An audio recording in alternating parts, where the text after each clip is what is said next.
आज के press conference में आप सब लोगों का स्वागत करते हैं। और आप लोग जानते हैं कि पूरे बिहार में हम लोगों ने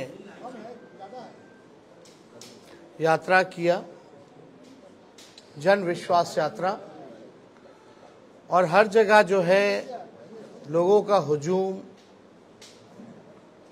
जगह जगह भर रास्ते, चाहे दिन हो, रात हो, सुबह हो, शाम हो, लोगों का आशीर्वाद, प्यार और विश्वास और ताकत लोगों ने दिया। इसके लिए हम सभी बिहार की जनता को धन्यवाद देते हैं आप लोगों के माध्यम से। और मात्र 10 दिनों के अंदर, यानी आप समझिए कि पिछले माह के 22 तारीख को ही हम लोगों ने ये तय किया था कि रैली हम लोग करेंगे, और 3 तारीख को रैली की गई। यानी केवल 10 दिनों के अंदर जन विश्वास महारैली हम लोगों ने किया। और रैली के दिन खराब मौसम के बावजूद भी लाखों लाख के तादाद में लोग जुटे। एक ऐतिहासिक और एक सफल रैली का आयोजन किया गया। और आने वाले 2024 के चुनाव को देखते हुए बिहार की धरती ने एक ऐतिहासिक रैली के माध्यम से पूरे देश में संदेश दिया कि हमारा जो गठबंधन है, महागठबंधन, इंडिया गठबंधन, ये मजबूत है और आने वाले समय में बिहार से हम सब लोग चौंकाने वाला रिजल्ट देंगे। लोगों का जिस हिसाब से उत्साह था, एक एनर्जी थी, एक वाइब्रेंट रैली आप कह सकते हैं था।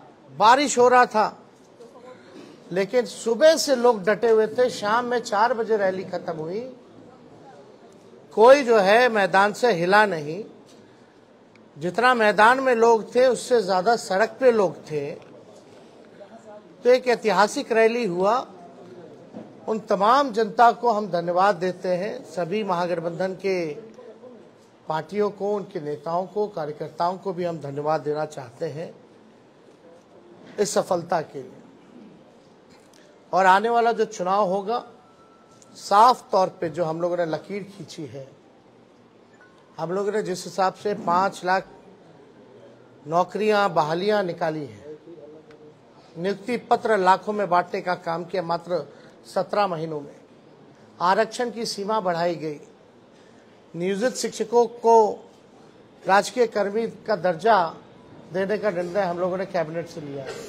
स्वयं सहायता समूह, चाहे जीविका दीदी हो, आंगनबाड़ी महिला हो, तालमी मरकज हो, विकास मित्र हो, टोला सेवक हो, आशा दीदी हो, ममता दी हो, सभी लोगों के मानदेय को बढ़ाने का निर्णय इन 17 महीनों में हम लोगों ने किया।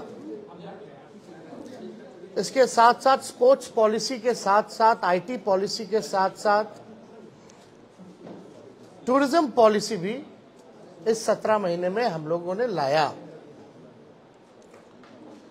जो खिलाड़ी स्पोर्ट्स पॉलिसी के तहत हम लोगों का था कि भाई जो खिलाड़ी मेडल लाएंगे, बिहार का, देश का नाम रोशन करेंगे, उनको भी हम लोगों ने नौकरियां दी।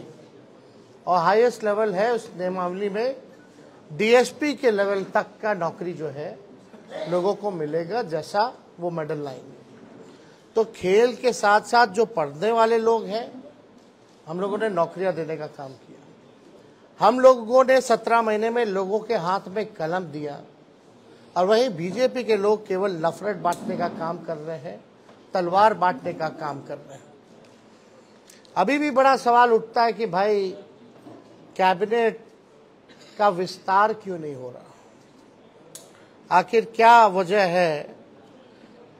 इतने महीने 1.5 महीना होने जा रहा है और अब तक जो है विस्तार नहीं हुआ, ना ही कोई होने की कोई सूचना किसी को है। तो आखिर मामला क्या है? खैर ये सरकार में बैठे लोग जवाब देंगे, इस पे ज़्यादा हमको टिप्पणी नहीं करना है। लेकिन सवाल उठता है कि ये सरकार बनी है केवल हम लोगों को गाली देने के लिए। कोई भी एक निर्णय जो है ये सरकार ले नहीं पा रही। जिस हिसाब से हम लोगों ने 17 महीने में निर्णय लिया, ऐतिहासिक निर्णय लिया, जाति आधारित गणना कराया, आरक्षण के सीमाएं जिस हिसाब से बढ़ाई, नौकरियों की बात करते थे, देर रात बजे जाकर के अस्पताल में हम लोग छापा मारते थे, तो कहीं भी जो मौजूदा सरकार में लोग जो बैठे हैं उनका इंटरेस्ट जो है केवल लालू जी और उनके परिवार को गाली देने में ही है। 1-1.5 महीना से कोई काम नहीं हो रहा, और जो बजट भी आया वो बजट में हम ही मंत्री लोगों का साइन था।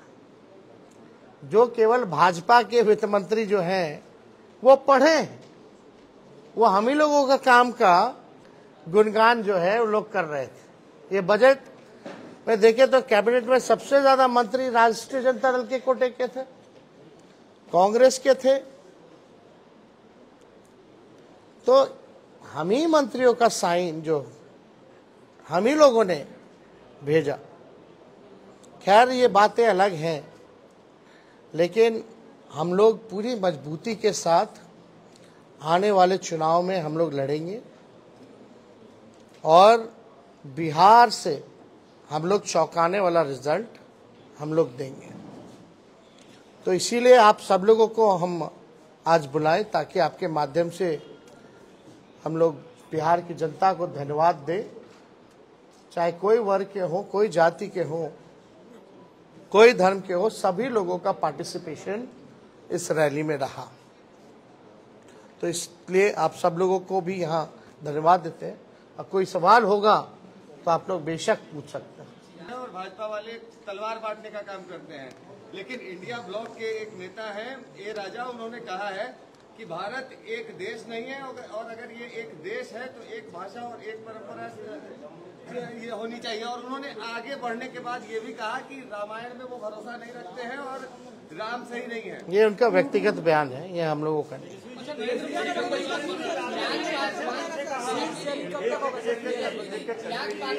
हमारा सीट शेयरिंग एनडीए से पहले हो जाएगा, अंतिम चरण में चिंता नहीं है।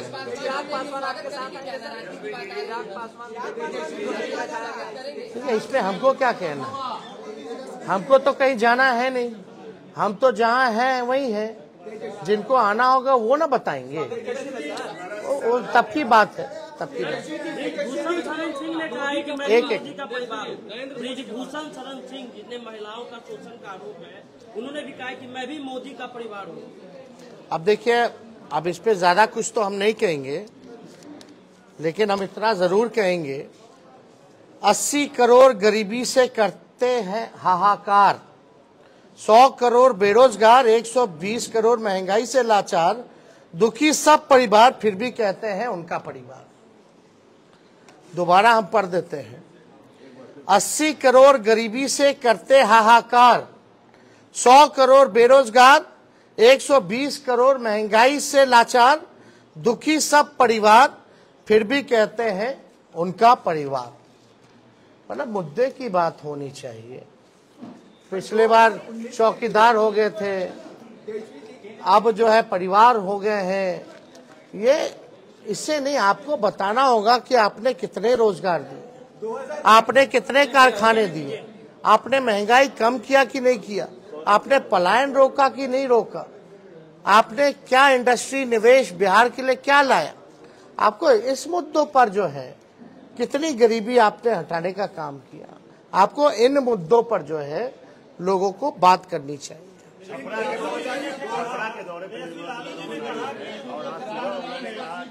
लालू जी ने जो बयान दिया था परिवार को लेकर के, मोदी पर जो सवाल खड़ा किया था, ये ओछा बयान है, इस तरह के बयानों को नहीं देने चाहिए।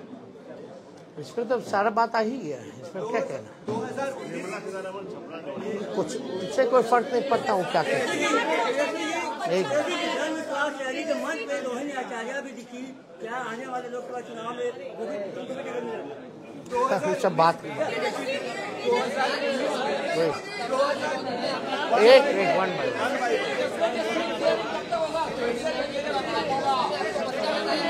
एक कोई समझ में नहीं आ रहा कौन क्या बोल रहा। हम तो बोले भाई बातचीत चल रही है, एनडीए से पहले हम लोगों का हो जाएगा, लेकिन आप देखिएगा जो लिस्ट भाजपा का निकला, बिहार का तो किसी का नहीं निकला।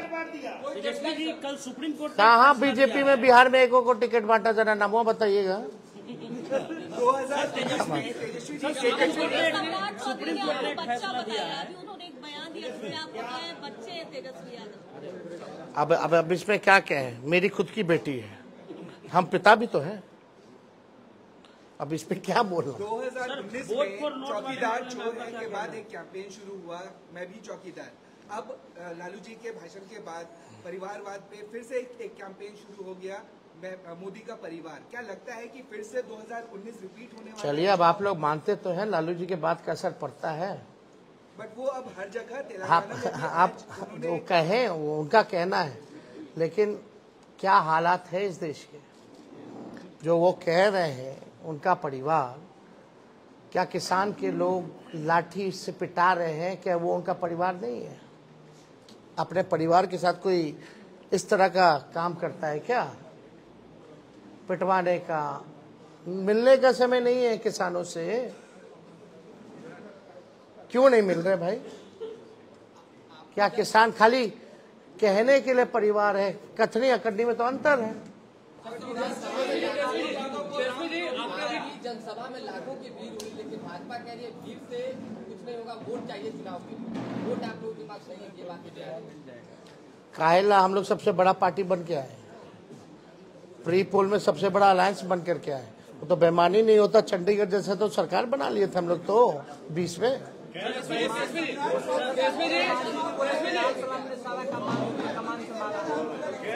सब लोगों का योगदान है, और जो लोग कुछ भी कहते हैं वो अपना भी करके देख लें। सुप्रीम कोर्ट ने कहा, अब लास्ट क्वेश्चन आखिरी, वोट फॉर नोट का मामला सुप्रीम कोर्ट ने कहा है या जो 4 विधायक हैं उस पर कार्रवाई होगी, क्योंकि सुप्रीम कोर्ट ने कहा कि वोट फॉर नोट के मामले में पार्टी कार्रवाई कर सकती है। नहीं, इसमें हम लोगों ने लिखित में हमारे सचेतक ने और हमने खुद भी स्पीकर महोदय को हमने लिख करके दिया है।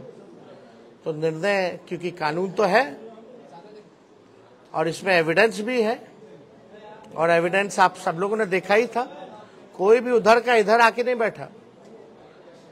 जो कुछ लोग थे इधर के ही उधर जाकर के बैठे हैं, ये तो सबसे बड़ा एविडेंस है।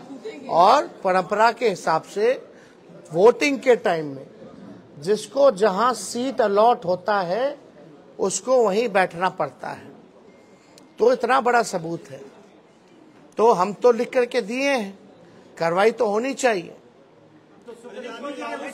अब अगर कुछ निर्णय नहीं ले पाते हैं स्पीकर महोदय, तो हमारे पास रास्ता खुला हुआ है।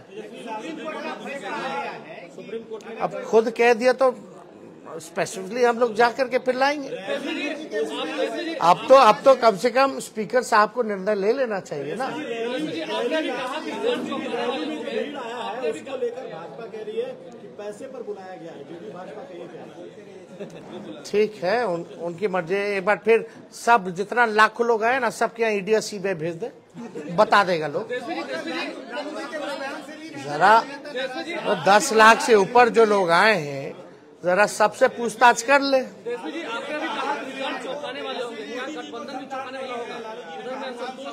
अभी आप हिंदू नहीं है, लालू जी ने ये कहा तो उस पर भी नाराज है बीजेपी के नेता। आपको एक बात समझना पड़ेगा। हाँ, पूछिए।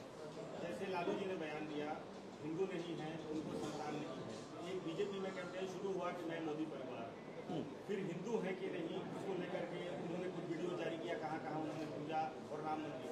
क्या लगता है 2024 में जो ये एजेंडा सेट हुआ उसमें लालू ने ही मदद किया, ये हिंदू, राम मंदिर और परिवार? कोई ये आपकी सोच है। मुद्दा साफ यहाँ खड़ा है, गरीबी, बेरोजगारी। ये क्या है? लालू जी ने एक बात नहीं की, बहुत बातें की, लेकिन एक बात तो सही है कि अभी तक सही से जवाब कहाँ कोई दे पा रहा है। इस पे हम ज़्यादा टिप्पा टिप्पणी नहीं करना चाहते हैं। हम लोग भी सब परंपरा को मानने वाले लोग हैं, हम लोग भी हिंदू हैं, हम लोग भी पूजा पाठ करते हैं, हमारे घर में भी मंदिर है, सुबह शाम वहाँ आरती होती है। तो इस तरह कोई बात धार्मिक को लेकर के एजेंडा नहीं हो सकती। लेकिन हाँ, अगर हमारे भी घर में कोई किसी की मृत्यु होती है तो हम लोग बाल मुड़वाते हैं, हम लोग दाढ़ी छिलवाते हैं, हम लोग अपनी बेटी का मुंडन हम करा के आए, तो हम लोग तो फॉलो करते हैं ना। लालू जी ने तो बस यही पूछा, तुम इतना प्रचार करता है, नफरत फैलाते हैं, उकसाते हैं लोगों को, धार्मिक भेदभाव आप कराते हैं, आपस में राम और रहीम के बंदों को लड़ाते हो, तो आप क्यों नहीं मुड़वाएं? इतना बड़ा आप अगर बात करते हैं तो आप क्यों नहीं मुड़वाएं? यही तो बात थी। बहुत बहुत धन्यवाद।